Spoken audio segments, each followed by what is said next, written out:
Hi, it's Alan here. We hear quite a lot, don't we, about race to the bottom on fees for surveys. And I've seen some things post on LinkedIn about how people get frustrated when somebody else charges a lower fee and wins the work. And I thought it might be worth just having a quick chat about why that happens and what we could do about it.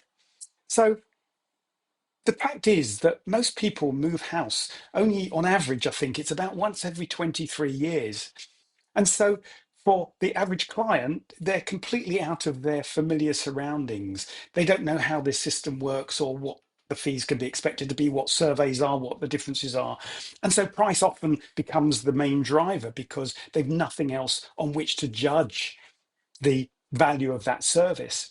So it's up to us to make sure that from the very first point of contact, we're reinforcing why our service is different to somebody else's and what makes us worth more value. I think the first thing I would say is, what about your product? If your product looks exactly the same, if you're using a standard template, if your product looks exactly the same as a corporate provider, for example, you've got no point of difference. How does somebody decide that yours is better when the two look exactly the same? If I was looking at, for example, two Ford Focuses and they were both the same and they both said Ford Focus on them, how would I know one is better? I'm going to choose the cheaper one. Of course I am. So the first point is, what about your product? Is your product different to what else is on the market and what other people are comparing to? The second thing is, from the very first point of contact with your client, you've got to be talking about the quality and the difference that your service offers, because that's the only way your client is going to be able to judge that your service is worth more than somebody else's. So if you're trying to ask for £800 for a survey and somebody else is offering it for £400, why are you double the price? What are you offering that is worth twice as much? So that's the first thing. Now, your client has got nothing on which to judge that difference. So we need to give them those messages. It's not their fault they don't have the messages, it's our fault for not giving them the messages. So the first thing is to make sure that all the time we're talking to our client, we're telling them what we're doing that is different to somebody else. Now, I've regularly sold surveys. I know very often they've been twice the price of somebody else's, but that's because I made sure that right the way through our conversation, I was talking to my client about what makes me special. It's not about what surveys are and what levels of surveys are. Forget all that. Because if you're level two or level three, well, it's the same as somebody else's level two or level three. No, it's me. It's what I do and what I do that's different. That's what we've got to talk about to our client. So when you're doing a quote to the client, don't just say, oh, our survey for a level two is X amount of money, because they are going to choose the cheapest one. I promise you they will. So talk about our survey offer. Our service is this. We look at this, we do this, we'll report on this.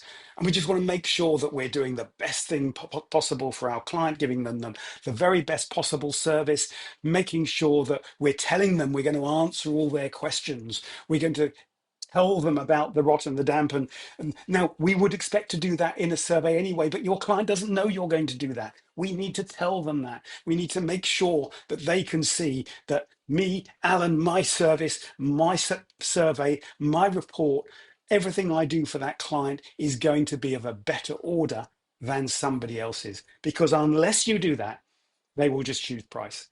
So don't get frustrated when somebody chooses a different service because it's cheaper.